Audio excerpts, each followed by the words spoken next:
I got a hat. Look at my hat. So chuffed with it. Just need to shape it right.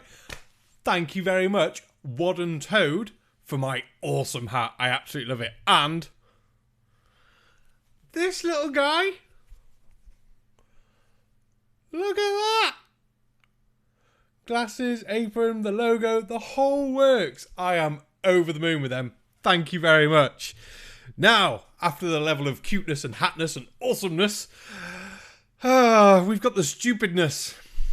The stupidest stupidness I think we're going to see in a long, long while of stupid. Because, it's that stupid needed. Pour the beers, we'll play the intro, and you can all guess who it is in a moment. Put it in the chat now. Who do you think is going to be the stupid of stupidness this week?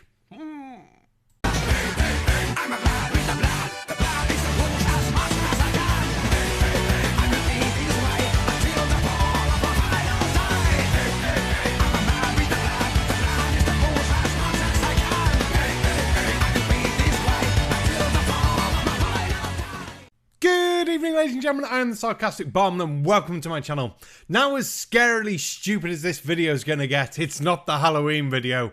That's coming for Sunday, which is Thursday now, hopefully. Well, it's Wednesday now, but it'd be Thursday for you because future. Ha-ha! But it is going to be mind-numbingly, scarily stupid. I can't say any more than that. You're just going to have to put the face protection on now. One question I am often asked is how earthquakes and volcanoes work on a flat earth. Two 8-day videos back to back. I feel physically dirty. I'm having to wash my brain out. And I know now the chat is not going to be impressed with me. Now, the question is, how's he going to say that volcanoes and earthquakes work on a flat earth? That's the big question. The short answer is, however earthquakes and volcanoes work on an earth with curvature, they work exactly the same on an earth without curvature. Oh, really? So when the flat earth formed billions of years ago from the remnants of an old star, the materials that were still hot and formed together and trapped heat inside, that heat slowly building, coming to the surface through the crust, blah-de-blah-de-blah, convection currents, the pressure helping keep the heat in. Because of our size, it retains the heat. That's the same way it works now. The convection currents of the magma moving the plate tectonics. That doesn't seem to sort of fit, because I mean, if we look at the plate tectonics on a flat earth map, that looks a bit wrong. I couldn't actually find a flat earth tectonic map. I had to make one. God damn it. No special explanation for these phenomena are necessary because the theories that exist for their occurrences are irrelevant to the shape of the earth. Having said that, the prevailing theory for the cause of earthquakes actually makes more sense on a planar earth than a spherical one. Really now? They work better on a flat earth? Oof. Could have fooled me looking at that map. Wow. I mean, the fact that Antarctica's travelling down but also up and round and all the directions really makes a lot of sense on a flat earth, doesn't it? Yeah. And where's the heat coming from for your flat freaking volcanoless fucking flat earth? Yeah, I don't think you've thought this through, and you're going to give really, really stupid examples that you haven't thought through. But of course you're a flat earther, so why would you have thought anything through? Play more video. Plate tectonics theory holds that large, adjacent grinding plates of land build up friction until one fault plane slips under the other, causing an earthquake.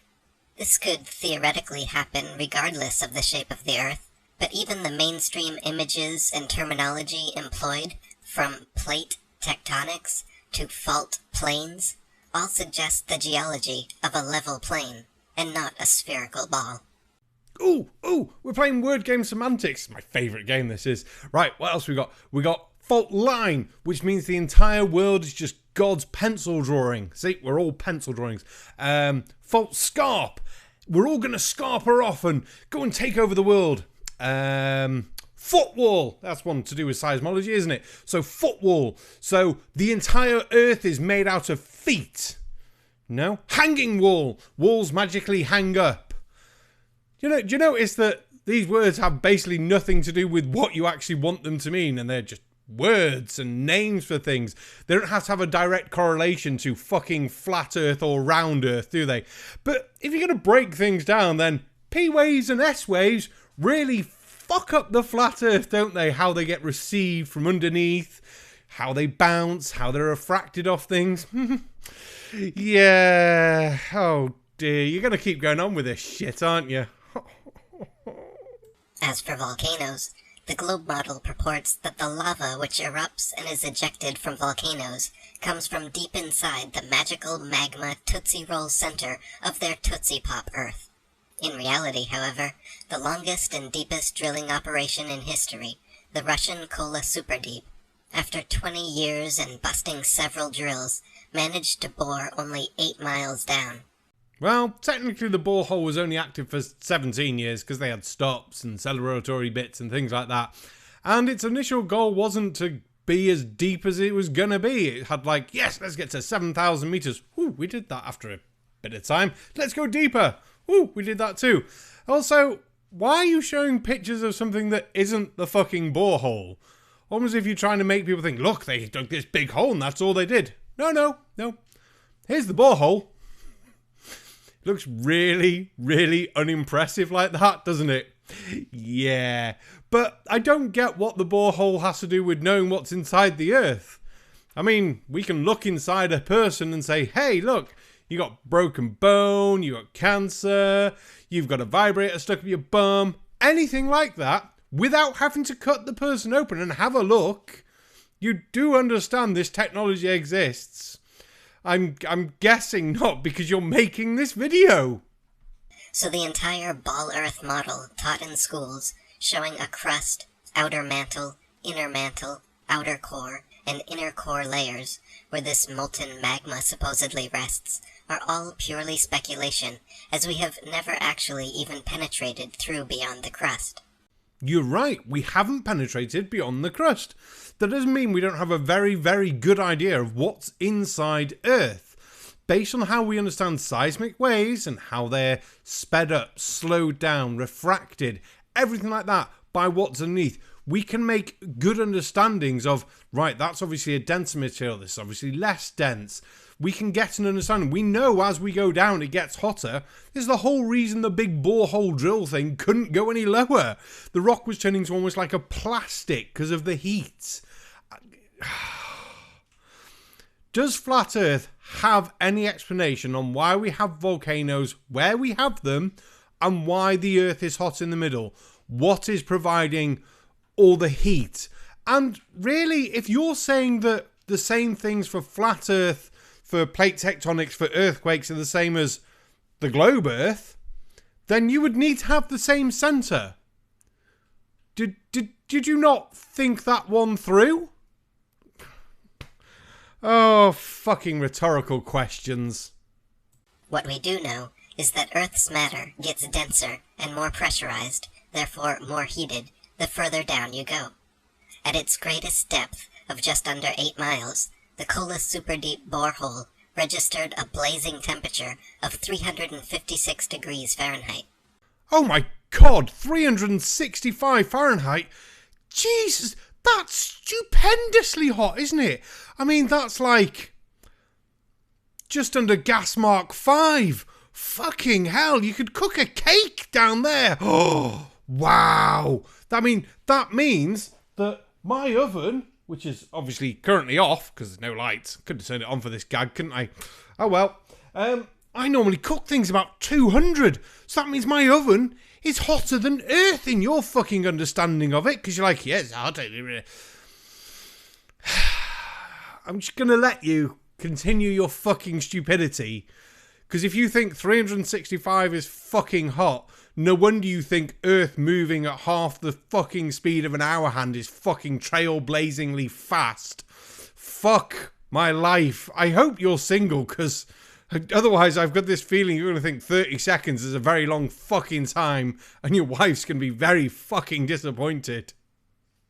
As you drill downwards, the temperature constantly increases approximately 1 degree Fahrenheit per 50 feet.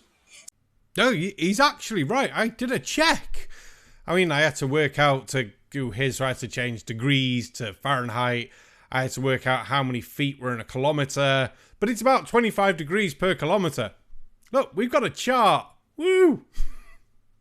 So that after only 1.5 miles down, it is already the temperature of boiling water. 1 degree per 50 feet. Now, that seems a bit excessive. Now, if it's 25 Fahrenheit... Oh, hang on. Oh. And by the time you reached 15 miles down, all rocks would be melted down and molten. So close, yet so far. I thought you were going to get like 2 things right in this entire video. Jesus Christ. Yeah, the temperature's basically there for everything being melted, but you forgot about the pressure. How could you forget about pressure, Eric? I mean, it's one of the things that fucks up the fucking Earth for you, isn't it? Oh, well. Yes, as the pressure increases, the melting point of the rock also increases. So, still rocky goodness? Professor Silliman, in the American Journal of Science, wrote that, in boring the artesian wells in Paris, the temperature increased at the rate of 1 degree for every 50 feet downwards. And reasoning from causes known to exist, the whole of the interior part of the Earth, or at least a great part of it, is an ocean of melted rock, agitated by violent winds. Ooh, giant winds underground. Phew, devil must have farted. But I really hope that's not Benjamin Silliman, who was born in 1779. Could you not find a quote from someone to, like, back you up? From, I don't know, maybe this century, even the last century, I'd take. Anyone say 1950, 1960s onwards, once the idea of plate tectonics became more accepted because we had more evidence to go with it and tracked its movements better. No?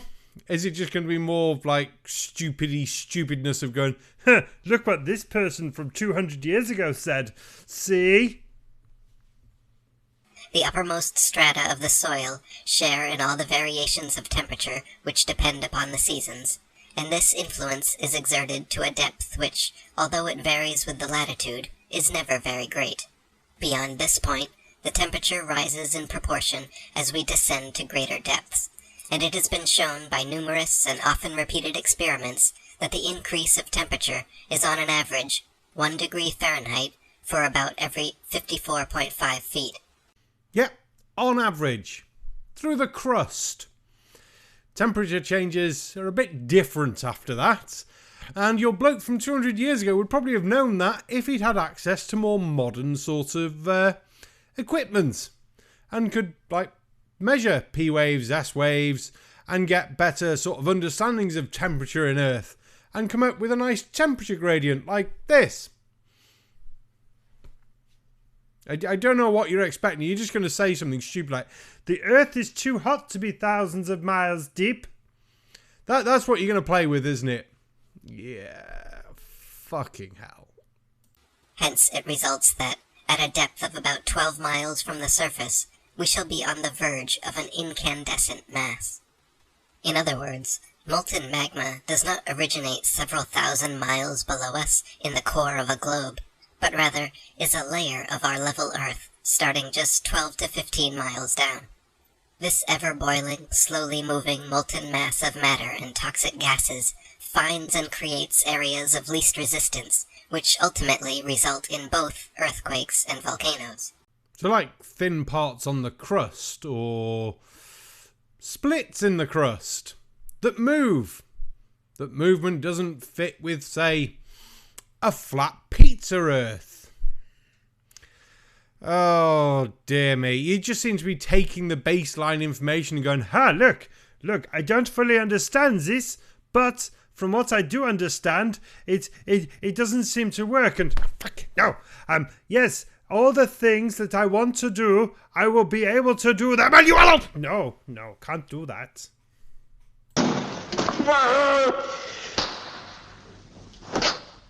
Professor Silliman continues, "It is a fact well ascertained by scientific researches that the whole inside of the Earth is one mass of fire, and what we call terra firma nothing more than a crust or rind by which that mass of fire is enclosed." Damn, you really do like Dr. Silliman, don't you? And I had to do some more research to find out why you were so busy trying to suck his cock. It was ridiculous. And then I found out he's an old Earth creationist. So obviously he doesn't believe the world's 6,000 years old, but he doesn't believe in evolution. So you share something. Wowdy wow. Also, I can find no mention of him being a flat earther. He studied meteorites, if that sort of helps put into an idea of where he probably think things were. And obviously he was an old Earth creationist, so he didn't think the world was 6,000 years old. He understood the billions of years in the process of Earth, just obviously agreed that, yeah, God did stuff. Now, you might have thought millions over billions of years. It's very hard to ask someone who's been dead like 150 odd years. And Dr. Samuel Robotham wrote, "The volatile products of this internal fire being forcibly eliminated and occasionally accumulating and exploding."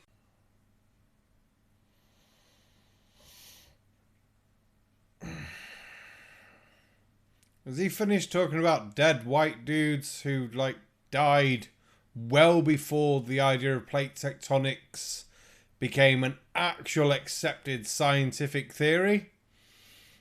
Just wake me up when he fucking has.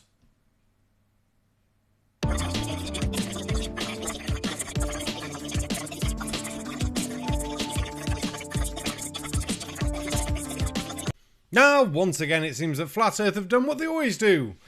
Give no actual explanation, just go, it works because it does. Okay. That's not really what we're after here, is it? We're after you to give an actual answer of how do plate tectonics work on a fucking flat Earth? Ah, the same as a globe. But the heat and convection currents, it's not really the pushing and moving of plates, isn't really the same. Really don't think you've thought this video out before fucking doing it, do you? What's worse is this. So, here's Eric DeBay's video. I do love the fact Russian vids attacked him. But that's not the comment we wanted to focus on. It was just like the brilliant as always. Eric, you're brilliant. I don't know how often you hear it, but you are. How do so many people fucking agree with him? The actual fuck. These fucking people. Just like, seriously, you cannot be taking this douchebag seriously. I'm 51. Does anyone remember digging holes to China? What? There's civilizations that live underground, and that disproves that Earth has an inner core. Okay, Brian, I don't know if you've thought this one through, but that also means that Eric DeBay is wrong as well. So, I'm not sure where you want to take this bit, but where you're also getting the magma from say, La Palma at the moment. Who the fuck knows where these people get slow from? Oh, what's this now? I have a question. Hopefully you will answer it. Thousands of years ago, our ancestors had succeeded, made a flat Earth map. My question is, how they managed to do it. I'm thinking much more advanced civilization back then. Do you have any information about this? Thanks before Eric keeps up spreading the truth. No, they didn't make a flat Earth map. Bayou? Someone correct it down below. But yeah, I'd reply to you, but Eric has me blocked because he's so much into truth that, yeah, has to block people. Well done to him. Fucking douche. Now, considering the original video wasn't very fucking long at all, this video's gone on for far too long. God damn it. I need to go and finish recording my Halloween video now. I have all the videos ready. It's all set. Special, sneaky, horrible Halloween-y stuff. And if you thought this was bad and scary, wait till you see the Halloween video. To be fair, there isn't a flat earther in sight. It's going to be awesome! On that note, Don't forget to like, share, comment, subscribe. Big thank you to all members, Patreon, subscribers, random watchers who come by and just leave a like and a comment or whatever like that. And a big bitchy fuck you all to all the fucking trolls who won't come to my channel and leave shitty comments. God damn you all. Oh well. Good night.